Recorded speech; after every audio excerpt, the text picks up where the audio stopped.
Once again, I'm Hamza Wama and I'm back for math. And I promised to give you another way of how to solve a complex number square root. This time around, I want to show you method 2 of finding the square root. So we are to find the square root of 5 plus 12i. And this time around, I want to use a new technique by saying let. If I let root of 5 plus 12i be equal to, say, for example, a complex number, because if I'm getting a root of a complex number, then also its roots must be complex. If I assume that the roots are also complex, then I assume x is real, I also assume y is a real number, and therefore I'll have to say 5 plus 12i is actually going to give us x plus iy, but the whole of it is what? Squared. Then I can expand this to x squared plus 2xyi minus y squared. So if I compare this, I'll have x squared minus y squared plus 2xyi. So the I, the imaginary, corresponds to the 12, then the real corresponds to the 5, because 5 is the real part. Then the 2xy, the x squared minus y squared is the real part on the left hand side, on the right hand side. Then on the right hand side we have 2xy as the imaginary. Then on the left hand side we have 12 as the imaginary. So we make comparisons.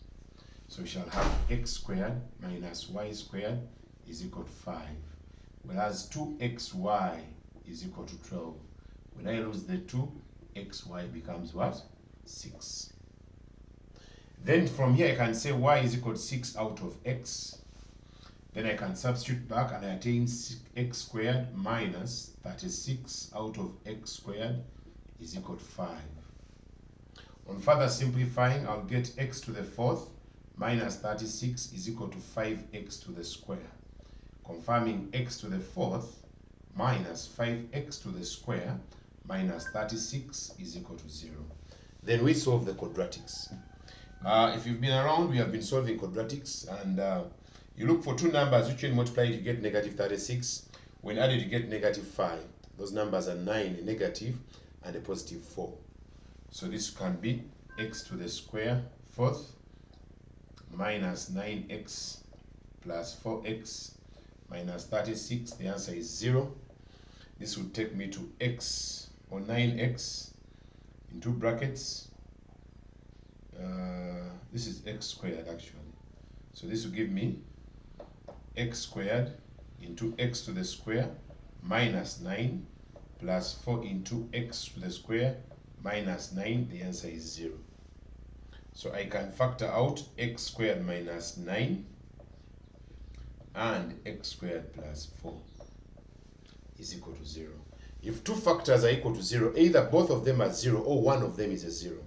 So this will take us to x squared is equal to 9, therefore x is plus or minus 3. Then x squared is equal to negative 4, so x is equal to plus or minus 4i. Remember, if you get a complex root, we attach the I. I is Euler's notation. Now, because x was initially assumed to be real, it cannot be a complex. So that means I'll take x is real, which is a 3, rather than taking the x, which is a what? A complex. Then also the other thing I can investigate, the corresponding y values are, y was 6 out of x. So you'll see that y is equal to 6 out of 3 plus or minus, and the answer is plus or minus 2. Then the other y would be 6 divided by plus or minus 4i, and the answer would be, if you divide this, you realize the following. You realize that you get 3 out of 2. Then the I can go up, which is also plus or what? Or minus. Now, sorry, this is supposed to be a 2, not a 4, because you got the square root. So this is actually a 2. This becomes 2 divided by 6. The answer is 3i.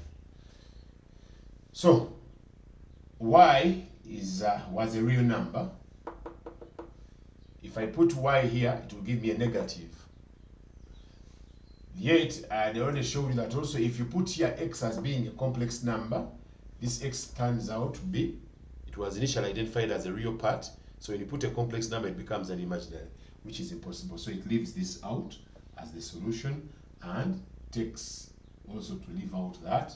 This is also left out, this is also left out. So the solution becomes x is that and y is that, which means x plus iy is actually plus or minus 3 plus or minus 2i.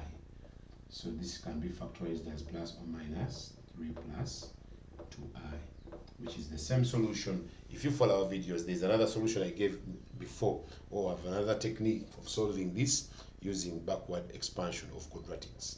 So with this, you would have solved the complex number, but this is only working for square roots. So you let the root be that, then you expand, equate the real part alone and the imaginary part alone. If you need to understand this video better, you have to go over and over it again so that you can be able to understand the video. Don't forget to like the video, share it, and don't forget, if you're in Uganda, to make an order with Albite Foods. We are here to take care of your catering services in all category of services. My name is still Hamza Rwama, and I'm right here at Math and Physics Machine. Stay tuned.